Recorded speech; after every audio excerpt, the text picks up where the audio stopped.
O Senado americano já procedeu à sua devida aprovação e o presidente Biden assinou também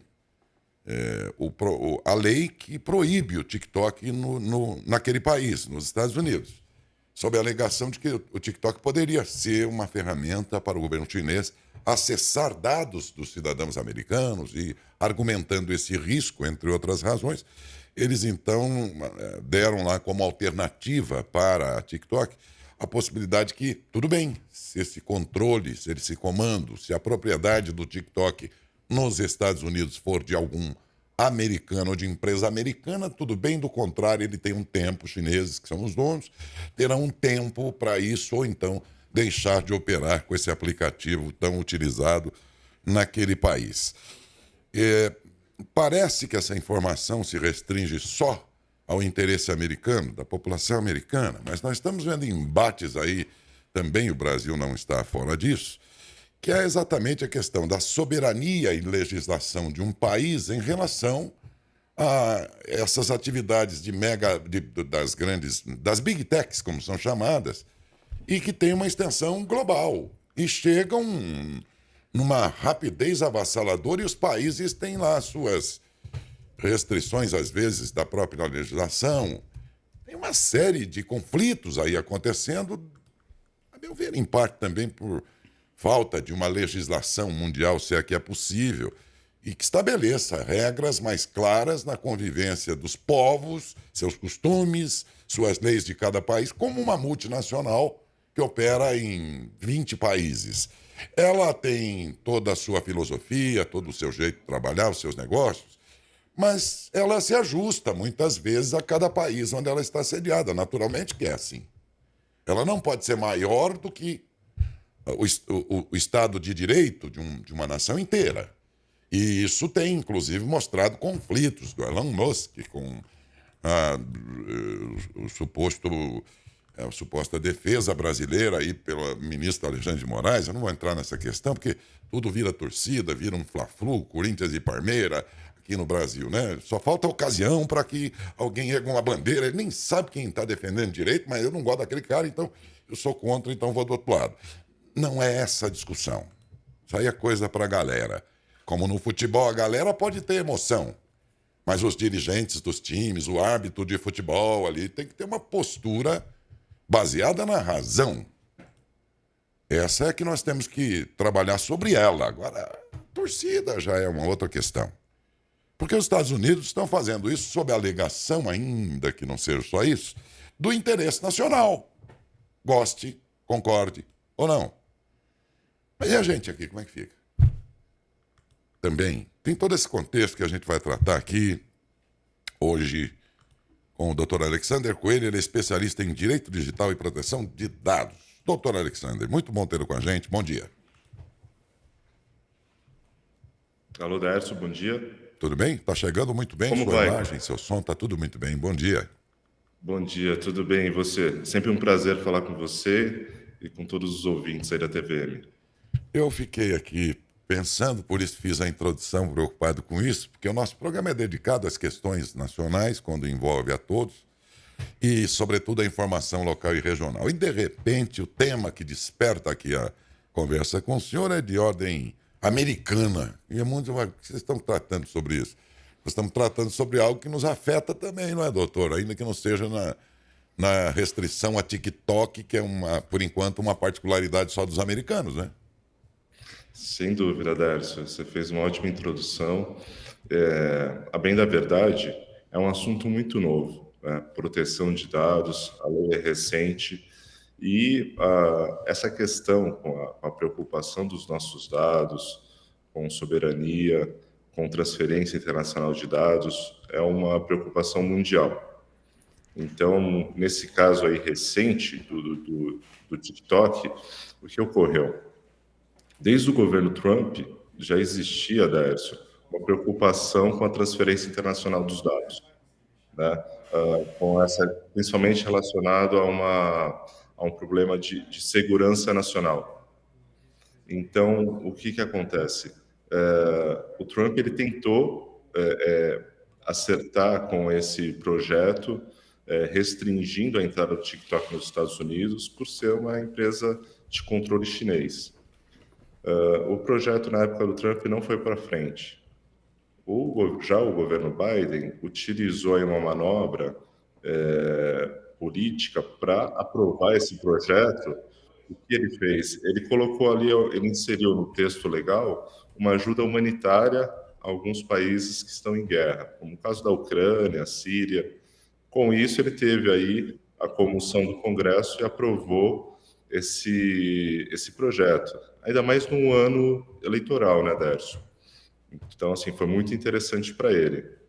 E esse projeto prevê que a empresa-mãe do TikTok, que chama ByteDance, ela vai ter um prazo de 270 dias, ou seja, 9 meses a contar da semana passada, quando foi sancionado pelo presidente Biden esse projeto, para achar um comprador americano para o TikTok e assim passar esse controle dos dados para uma empresa americana. Então vamos acompanhar, vamos ver o que vai dar, né? Há nisso um sentimento, como é que eu diria, que é um sentimento do país exagerado, quer dizer, uma defesa do interesse nacional exagerado. Muitos poderão pensar isso, mas o que tem? TikTok opera no mundo inteiro, tem empresas americanas que operam em outros países e tudo mais, big techs americanas que também prosperam em outros países. Agora os caras estão fazendo isso, alguém vai dizer assim, mas não está havendo um exagero na defesa nacional dos interesses nacionais americanos, doutor? Eu acredito que sim, principalmente no ano eleitoral, né? Óbvio que cada nação, cada país tem que se preocupar aí com a defesa dos seus interesses, com a soberania nacional. Mas existem leis para isso, né? Existem leis. Por exemplo, Derso, aqui no Brasil, o Marco Civil da Internet, ele garante essa segurança com relação ao cumprimento das leis a partir do momento que uma Big Tech, né, uma empresa, ainda que a sede dela, a matriz, seja em outro país, a partir do momento que ela oferece os serviços pela internet dentro do nosso país para usuários brasileiros, ela responde pela lei brasileira. Então, assim, tem aí, com certeza, falando especificamente nesse caso do TikTok nos Estados Unidos, aí um apelo eleitoral por parte de todo mundo, né? Assim, por parte, principalmente, que eu quero dizer, do Congresso e do governo Biden. Todo mundo, no ano de eleição, quer atrair para si holofotes, uma vitrine, ainda mais quando é um tema tão polêmico, quando a gente fala em segurança nacional, a gente fala em governo chinês. Então, você tem razão, tem um certo exagero aí por conta desse ano de eleições. Mas não parece ser ideológico. Por exemplo, no Senado, os republicanos também, que é a direita, vamos chamar assim, americana, também os republicanos, senadores republicanos, aprovaram a ideia do Biden. Também votaram a favor dessa restrição lá no Senado, doutor. Não, sem dúvida, sem dúvida. Aí já é aquilo que eu estava falando. Todo mundo quer atrair um pouco Dá de atenção. holofote para a sua base eleitoreira, né? Então, os congressistas ali, mesmo eles sendo republicanos, é interessante para eles levantar uma bandeira e falar assim, olha, eu votei a favor, eu estou defendendo a nossa segurança e a soberania dos Estados Unidos, independente aí, né, se vai beneficiar o governo A ou o governo B. No fundo ali, acho que cada um está puxando a brasa para sua sardinha. Mas no caso brasileiro, que se identifica de alguma maneira com essa situação da TikTok nos Estados Unidos, nós vamos lembrar aqui das investidas financeiras e de negócios do Elon Musk, com reações do ministro Alexandre de Moraes, né? E com reações diferentes. A gente vê o Congresso Nacional, por exemplo, há um ano ou mais, quando a matéria que tratava sobre as Big Techs, restrições aí dentro do Congresso, lá começou a prosperar ali a discussão, semana seguinte calou tudo, tudo foi para a gaveta, Foi só um lobista das grandes Big Techs dar uma percorrida em gabinetes dos deputados e tal, o assunto esfriou. Estranhamente esfriou, ninguém mais discutiu isso. Nós não estamos, doutor, já que o senhor é especialista em direito digital, tudo bem, ainda que lá eles estejam exagerando. A gente aqui, toda vez que o embate se dá, seja pelo Congresso naquela tentativa de criar regulamentações de defesa brasileira em relação às Big Techs, não prosperou, e agora também, assim que começou essa discussão, Elon Musk e Alexandre de Moraes, bandeiras foram erguidas, eu adoro o Elon Musk, mas o cara não sabe nem quem é, o que ele quer com isso, como se o cara estivesse vindo aqui para ajudar as entidades assistenciais, ele está aqui para negócio, quer ganhar dinheiro. E de outro lado, não, mas esse Alexandre de Moraes aí é um problema para o Brasil, onde ele está se metendo. Bom, enfim, criou uma discussão danada e aí eu fico perguntando. Tudo bem, então os americanos são preciosos demais na defesa da nação, ainda que porque tem interesse eleitoral. Vá lá. Mas a gente aqui não é, por outro lado, relapso demais em relação a esse poderio todo das Big Techs, doutor? Olha, Dércio, é um assunto sem dúvida nenhuma polêmico. Você definiu muito bem. Isso acaba gerando um fla-flu. Eu procuro me atentar à parte técnica, né, normativa, e eu sou um defensor da liberdade de expressão, falando de uma forma técnica, né, o direito à liberdade de expressão é um direito garantido constitucionalmente. Então, assim, é uma garantia fundamental de todo cidadão poder se expressar. Isso é a base da democracia. Eu posso não concordar, por exemplo, Décio, falando hipoteticamente, tá, com a sua opinião, mas eu vou defender até a morte o direito de você dizê-la. Eu Né? lembrei agora do Democracia, Voltaire. né? O Voltaire foi quem um dia disse exatamente Exatamente. isso aí. Olha, posso não concordar com a sua opinião, mas defenderei o seu direito de dizê-la até a morte. Exatamente, Voltaire. exatamente. Então, Dércio, existe, né, essa garantia constitucional. O assunto, infelizmente, né, não cabe aqui um julgamento. O que acontece? O avanço tecnológico ele é muito rápido, exponencial, e o ordenamento jurídico não consegue acompanhá-lo. Então, isso é um fato. Nós temos, no Brasil, o Marco Civil da Internet. É uma lei de 2014. Ela é excelente? Ela é excelente. Foi feito de uma maneira muito correta, que teve aí mais ou menos, eu diria, entre 7 e 8 anos de estudos e debates em cima desse tema. Bom, nós estamos em 2024, passaram-se aí 10 anos. 10 anos. Obviamente, surgiram novas tecnologias, né? Essa legislação, em alguns pontos, ela merece, sim, uma modernização. Sim. Mas, constitucionalmente falando, ela é perfeita, né? Ela garante uma internet livre, segura, democrática e respeitosa. Existem ali ferramentas, né, e bases legais para que, se alguém se sentir ofendido, procurar na justiça a reparação e retirar do ar ali aquele conteúdo. Não é na velocidade que nós gostaríamos, não é. Mas, assim, repito, é uma lei principiológica e que garante a liberdade de expressão. Nesse caso específico aí que a gente acompanhou do Elon Musk e com o ministro Alexandre de Moraes, o Elon Musk ele está cumprindo a legislação brasileira. A partir do momento que o X ele oferece serviços para os usuários brasileiros, ele é obrigado a cumprir a legislação brasileira. E a legislação brasileira, nesse caso, é o Marco Civil da Internet e a Constituição Federal. Então, assim, ele vem cumprido? Ele vem cumprido. Vem cumprindo. O que acontece?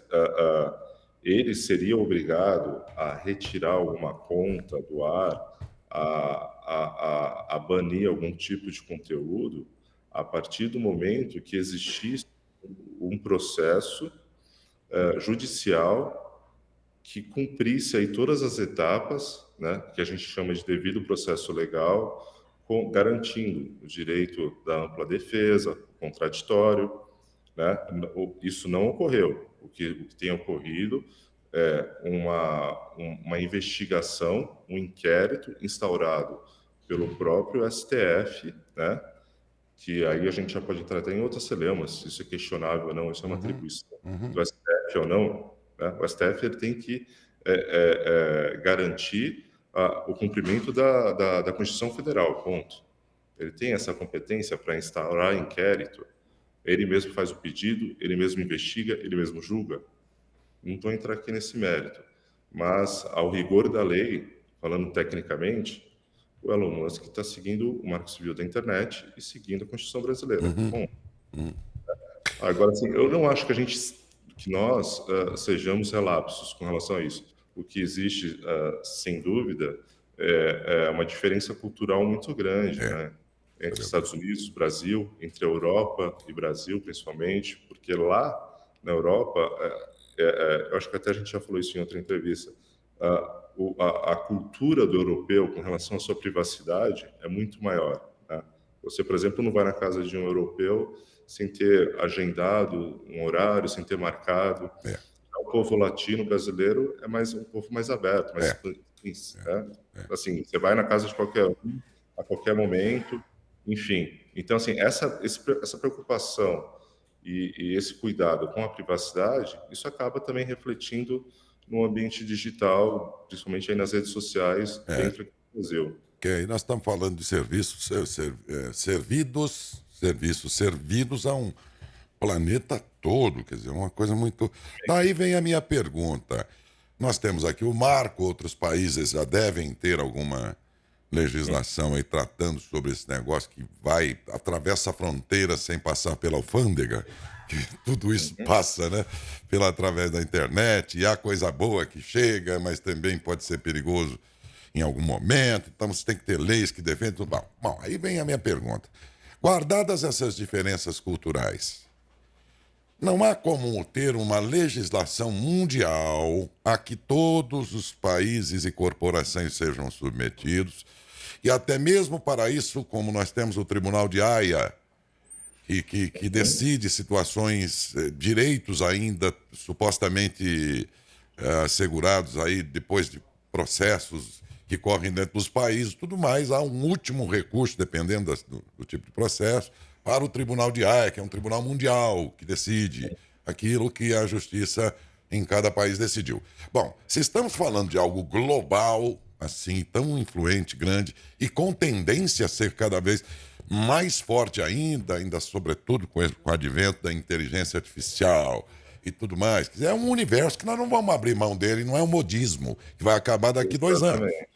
A internet, essas possibilidades todas da tecnologia tendem a avançar ainda mais. Diante disso, não está na hora de a gente pensar numa grande legislação mundial e até com a dotação de um tribunal que cuidasse disso também, doutor, na questão da tecnologia e das big techs?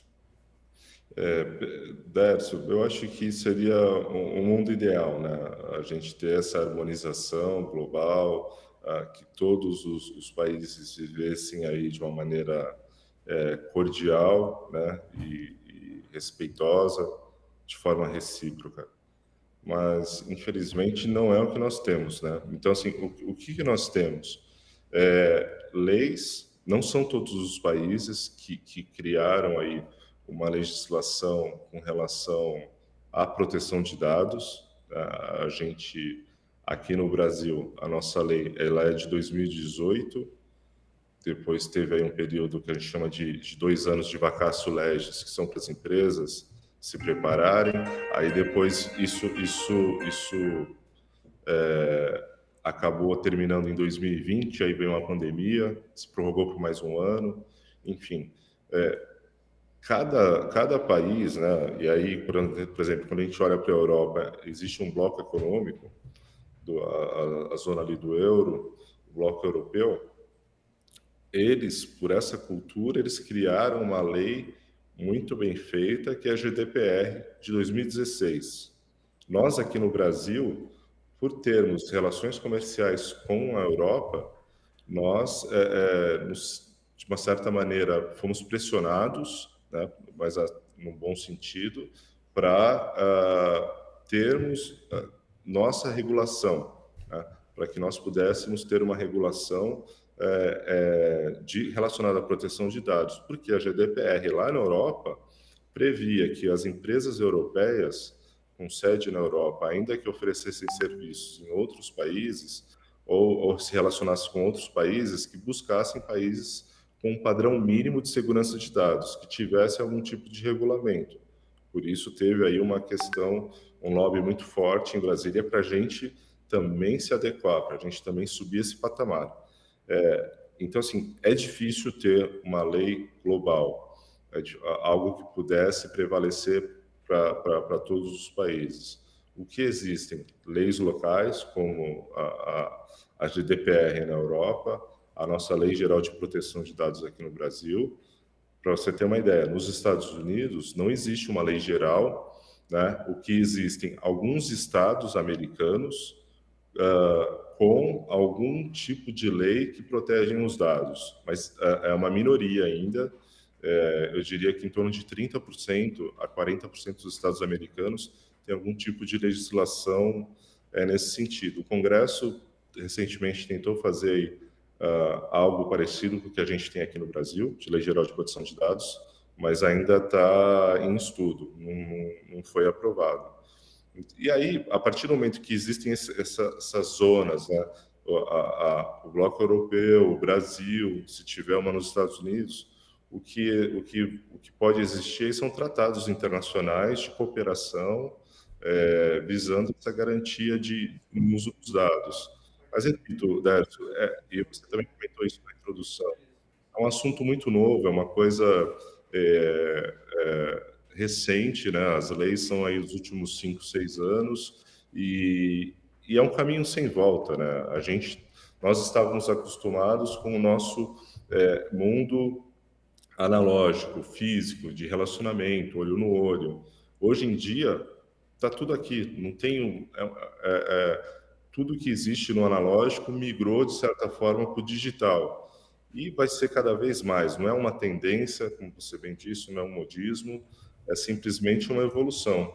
E se existem regras e códigos e leis no mundo físico, natural, que seja também no mundo digital. Né? Mas é preciso a gente ficar atento, não é? Porque as grandes corporações, elas têm lá os seus interesses que podem sobrepor o interesse do bem das pessoas. Eu mostrei aqui para vocês outro dia o uso da inteligência artificial, golpes, usando gente famosa que não é a pessoa que está ali, tudo feito com inteligência artificial e propagado pela Facebook, pelo Instagram. E se você fizer uma denúncia para eles, olha, isso aí é falso, não sei o quê, sabe o que eles respondem? O comercial, a propaganda em questão reclamada por você está dentro das nossas normas. Quer dizer, como se ele dissesse, dane-se você que é consumidor aí, nós estamos ganhando nosso dinheiro aqui. Então, gente, não é porque é a maior plataforma de não sei o que é bom. A internet possibilita coisa boa e coisa ruim. É desses perigos que a gente faz. E para mim, doutor, eu noto nitidamente que, apesar de toda essa parafernália de aplicativos e tudo mais, poder ser condutor de coisas boas, de outro lado, eu noto uma nítida intenção de grandes corporações, ao ser permissiva, como eles são, na defesa aí dos seus interesses, que eu noto que há um exagero de conteúdos a serviço do emburrecimento global. E me assusta muito quando vi a pesquisa, e tenho falado sobre isso no programa, doutor, a pesquisa mundial mostrando o Brasil como o segundo país com o povo mais sem noção da própria realidade. Isso é perigoso por si só. Agora, quando eu peguei a outra pesquisa que mostra que nós somos os maiores usuários de internet, sabendo-se que há todo um conteúdo ali gigantesco de emburrecimento, o perigo que isso significa, doutor, é disso que eu falo e me preocupa muito isso. Perfeito, perfeito, Darcy, você tem toda a razão. É engraçado, né? Quando a gente fala do TikTok, no Brasil, o TikTok ele está sendo utilizado com esse viés que você bem mencionou de emburrecimento. Aqui as pessoas utilizam para fazer dancinhas, enfim, né? Coisas que são de certa forma irrelevantes. Já na China, que foi a criadora do TikTok, ele é utilizado como uma rede social de conteúdo, né? O que mais se prospera ali são vídeos informativos, como, por exemplo, o YouTube, né? Hoje em dia, grande parte da população, assim como fazia no início da internet, utilizando só o Google como um buscador, para fazer qualquer tipo de pesquisa. Você acaba comprando um produto novo, por exemplo, aí você quer saber como ele funciona, se ele é bom, quais são as recomendações, você dava um Google e procurava informações sobre aquele produto ou aquele serviço. Hoje em dia, a grande busca já passou a ser o YouTube, porque além da informação, você teria por escrito só no Google, você tem vídeos tutoriais falando de N assuntos. Então, falando especificamente do TikTok, ele tem esse viés na China de ser muito mais informativo. Mas eu acho que também passa por uma questão cultural, enfim. Tem tudo E isso. a base de tudo é educação, né? É aí que está o Então, X da questão, né, doutor? Mas, ó, porque deixa... para alguns governos é interessante que a grande massa não tenha esse nível cultural, seja mais fácil manipular. manipular. É aí o perigo, né? Às vezes essa questão, essas bandeiras que se levantam de minorias, né, embora as pessoas acham que isso é uma coisa boa, na verdade ela está fragmentando. É muito mais fácil você controlar pequenos grupos do que uma massa inteira, né, unificada e, óbvio, né, a respeito, civilidade, isso tem que ser para todo mundo, independente de qualquer tipo de opção sexual, cor, religião. Eu deixar bem claro aqui que quando fiz esse comentário dessa pergunta, eu não sou arredio a aplicativos, a modernidade, não.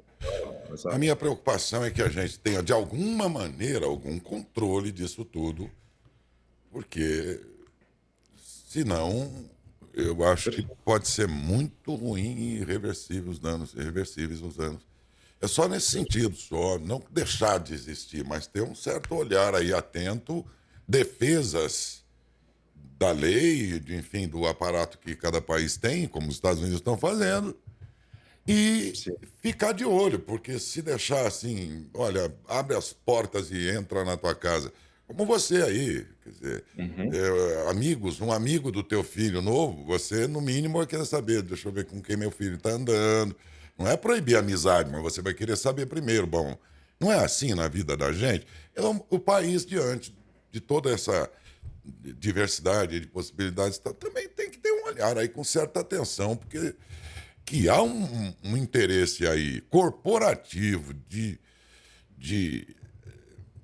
propagar e permitir o emburrecimento, você não tem dúvida. Agora, não é que a gente é contra, não, pelo amor de Deus, não se Não, trata pelo disso. contrário, né? Eu acho que fake news, discurso de ódio, o deepfake, que eu acho que a gente foi o objeto da outra entrevista que a gente falou, de inteligência artificial, isso não é bom para ninguém, e ninguém quer isso, né? Não é bom para o usuário, não é bom para a plataforma, não é bom para o patrocinador da plataforma. Então, o que todos buscam, acredito eu, é uma internet segura, respeitosa e livre democraticamente, né? Onde todos possam ali, dentro de um respeito, expressar sua opinião. E por falar nisso, e você citou um ponto importante sobre leis e tudo mais, a Europa, no dia 24 de fevereiro, Darcio, entrou uma lei chamada Digital Services Act, ou seja, é um tratado sobre leis e serviços digitais. É uma lei que regula os serviços digitais, né? Para ter um mínimo de controle Uhum. sobre o que acontece no ambiente digital. É. E justamente quando o que essa lei fala?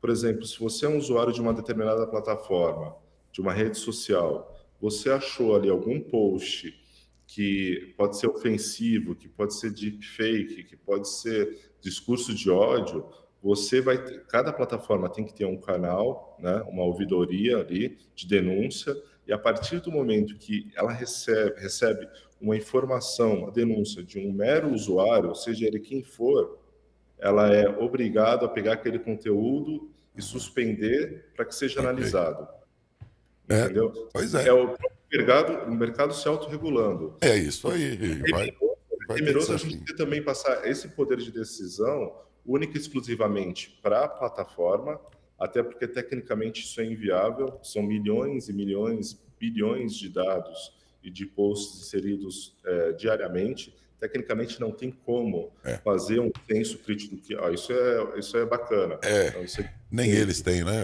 Basta lembrar o Google, dias atrás anunciou ó, propaganda política através do Google, pelos candidatos e tal. Nós não vamos entrar nessa questão e também não vamos permitir. Porque se eles tivessem que buscar caso a caso para apurar se tem que tirar do ar, se não tem, eles iam ficar É outra coisa. doidos. Tecnicamente é Então ele inviável. deu uma de bonzinho, falou: fala o seguinte, não, aqui não, acabou e tal. Minha gente, o direito à expressão, quer dizer, o direito da pessoa se manifestar, o pensamento dele, não é esse o X da questão. A gente defende também esses mesmos direitos, porém a gente fica preocupado, basta lembrar que hoje talvez pudesse até mudar, mas instituído o direito de voto de novo no Brasil, nós vimos aí que, por exemplo, na própria legislação eleitoral, as condições de obrigatoriedade. Você é obrigado a ir na eleição e votar. Ah, mas nos Estados Unidos os caras vota quem quiser, facultativo. Mas eles entendem lá que o povo de lá tem um senso crítico já mais apurado. E o que é que se defendeu aqui no Brasil? Que ainda nós não estamos maduros para escolher livremente. Porque se disser no dia da eleição, ó, é facultativo, a maioria vai para a praia. E você está entendendo? E aí a questão também das big techs, desses troços todos de tecnologia é esse. Me assusta. Eu também acho que tem que ter liberdade de expressão, mas não aquela liberdade. Tem muita gente que só defende o artigo 5º, né, doutor? É isso, isso, isso. Tem gente que só defende a partir do artigo 5º da Constituição, que dá a ele o direito de se manifestar. Mas ele não quer ler as leis regulamentares, que dá responsabilizações para ele. Ele não quer ler essa parte. Ele Sim, quer só ver a parte que dá o direito. Mas a parte das responsabilidades que estão nas outras leis, ele não defende essa parte. Então, ele quer o gostosinho, só o ônus, não quer o bônus. Ele quer o bônus, mas não quer o ônus da coisa. E me assusta, então, isso aí. Eu quero também, sou jornalista, pô. Quem mais não queria, entre jornalistas, o direito pleno Todo mundo quer. Agora, prestem atenção no detalhe, porque o senso crítico, qual é o senso crítico do brasileiro na média hoje para saber isso é bom ou não é? exato. Aí é que está o grande perigo, né? Que a gente precisa pensar, afinal, como disse, de oitavo, no ano retrasado, ano passado, nós passamos para segundo no mundo, cujo povo não tem nenhuma noção da própria realidade. E aí? É disso que a gente está falando. Mas, antes de mais nada, nós somos na defesa também do direito de manifestar, ainda mais porque somos emissoras de comunicação, somos jornalistas. Pô. Mas me preocupa muito que essas grandes corporações usem mais e mais exatamente esse emburrecimento para segurar o sujeito cada vez mais mal informado. Dessa vez não é desinformado, como em outros tempos, que não tinha notícia de nada. Agora tem demais, mas o perigo é esse. Como é que o Brasil vai tratar disso, hein? É essa a questão está em discussão. 8h24. Doutor, muito obrigado. Muito boa entrevista, como sempre. Espero que os ouvintes tenham refletido aí, pensem a respeito disso aí, mas a entrevista vai ajudar muito. Nós precisamos pensar. Largar a coisa correr frouxa vai dar problema lá na frente. Precisamos pensar a respeito dos assuntos. Doutor Alexandre Coelho, ou doutor Alex Coelho, especialista em Direito Digital e Proteção de Dados. Obrigado, bom dia. Bom dia, Darcio. É sempre um prazer falar com vocês, com os seus ouvintes, telespectadores. E educação é a base de tudo. Educação é bom senso. Isso. Um abraço, até a Outro próxima. abraço, bom dia.